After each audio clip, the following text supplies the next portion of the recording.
রবীন্দ্রনাথ ঠাকুরের ভূমি বাংলা, আর সেই বাংলার মুখ্যমন্ত্রী আমন্ত্রিত 200 বছর ধরে পদানত করে রাখা ব্রিটিশদের দেশে। এ অতি বড় গর্বের কথা। এভাবেই মুখ্যমন্ত্রী লন্ডন সফরকে ব্যাখ্যা করে গর্বিত রাজ্যপাল সিভি আনন্দ বোস। শনিবার বণিক সভার একটি অনুষ্ঠানে তিনি জানালেন, বাংলার যে কোনো ভালো ঘটনাই তাকে আনন্দিত করে তোলে। অতিথি হিসেবে মুখ্যমন্ত্রী লন্ডনের বিশ্ববিদ্যালয়ে বক্তব্য রাখতে যাচ্ছেন, তাতে তিনি দারুণ গর্বিত। এই সম্মান আসলে বাংলার সাফল্য বলে মনে করছেন সিভি আনন্দ বোস।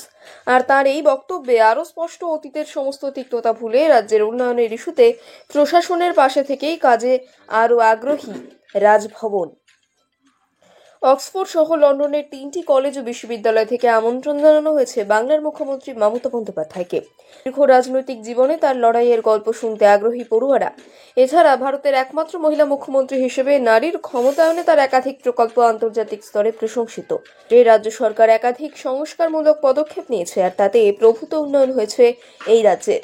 কোন মন্ত্রবলে এমনটা ঘটলো তা জানতে চান বিলেতের প্রতিনিধিরা। সরকারের তরফে নাগরিক পরিষেবা একেবারে তৃণমূল স্তরে পৌঁছে দিয়ে যে আমূল বদল ঘটিয়েছে মমতা বন্দ্যোপাধ্যায়ের সরকার, সেসব বিষয়েও আগ্রহী তারা। অতিথি বাংলার মুখ্যমন্ত্রী মমতা বন্দ্যোপাধ্যায়। শনিবার সন্ধ্যায় বিমানে মুখ্যমন্ত্রী রওনা হচ্ছেন লন্ডন। দুবাই হয়ে টেমস নদীর তীরে পৌঁছবেন তিনি। আর তার এই সফর অত্যন্ত গর্বের বলে মনে করছেন রাজ্যপাল সিভি আনন্দ বোস। এ নিয়ে তার মন্তব্য, মমতা বন্দ্যোপাধ্যায় তো রবীন্দ্রনাথ ঠাকুরেরই মাটির কন্যা। এটা অত্যন্ত গর্বের যে তাকে লন্ডন আমন্ত্রণ জানিয়েছেন। তিনি অক্সফোর্ড বিশ্ববিদ্যালয়ে ভাষণ দেবেন।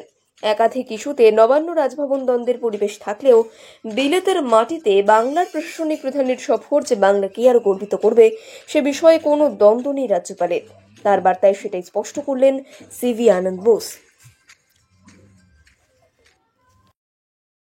রবীন্দ্রনাথ ঠাকুরের ভূমি বাংলা, আর সেই বাংলার মুখ্যমন্ত্রী আমন্ত্রিত 200 বছর ধরে পদানত করে রাখা ব্রিটিশদের দেশে। এ অতি বড় গর্বের কথা। এভাবেই মুখ্যমন্ত্রী লন্ডন সফরকে ব্যাখ্যা করে গর্বিত রাজ্যপাল সিভি আনন্দ বোস। শনিবার বণিক সভার একটি অনুষ্ঠানে তিনি জানালেন, বাংলার যে কোনো ভালো ঘটনাই তাকে আনন্দিত করে তোলে। অতিথি হিসেবে মুখ্যমন্ত্রী লন্ডনের বিশ্ববিদ্যালয়ে বক্তব্য রাখতে যাচ্ছেন, তাতে তিনি দারুণ গর্বিত। এই সম্মান আসলে বাংলার সাফল্য বলে মনে করছেন সিভি আনন্দ বোস। আর তার এই বক্তব্যে আরো স্পষ্ট, অতীতের সমস্ত তিক্ততা ভুলে রাজ্যের উন্নয়নের ইস্যুতে প্রশাসনের পাশে থেকেই কাজে আরো আগ্রহী রাজভবন। অক্সফোর্ড সহ লন্ডনের 3টি কলেজ ও বিশ্ববিদ্যালয় থেকে আমন্ত্রণ জানানো হয়েছে বাংলার মুখ্যমন্ত্রী মমতা বন্দ্যোপাধ্যায়কে। দীর্ঘ রাজনৈতিক জীবনে তার লড়াইয়ের গল্প শুনতে আগ্রহী পড়ুয়ারা। এছাড়া ভারতের একমাত্র মহিলা মুখ্যমন্ত্রী হিসেবে নারীর ক্ষমতায়নে তার একাধিক প্রকল্প আন্তর্জাতিক স্তরে প্রশংসিত। যে রাজ্য সরকার একাধিক সংস্কারমূলক পদক্ষেপ নিয়েছে, আর তাতে প্রভূত উন্নয়ন হয়েছে এই রাজ্যের। কোন মন্ত্রবলে এমনটা ঘটলো তা জানতে চান বিলেতের প্রতিনিধিরা।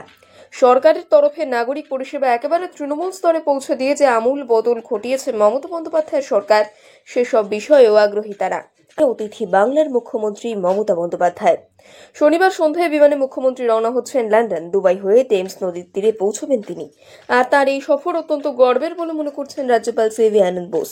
এ নিয়ে তার মন্তব্য, মমতা বন্দ্যোপাধ্যায় তো রবীন্দ্রনাথ ঠাকুরেরই মাটির কন্যা। এটা অত্যন্ত গর্বের যে তাকে লন্ডন আমন্ত্রণ জানিয়েছেন। তিনি অক্সফোর্ড বিশ্ববিদ্যালয়ে ভাষণ দেবেন। একাধিক ইস্যুতে নবান্ন রাজভবন দ্বন্দ্বের পরিবেশ থাকলেও বিলেতের মাটিতে বাংলার প্রশাসনিক প্রধানের সফর যে বাংলাকে আরো গর্বিত করবে, সে বিষয়ে কোনো দ্বন্দ্ব নেই রাজ্যপালের। তার বার্তায় সেটাই স্পষ্ট করলেন সিভি আনন্দ বোস।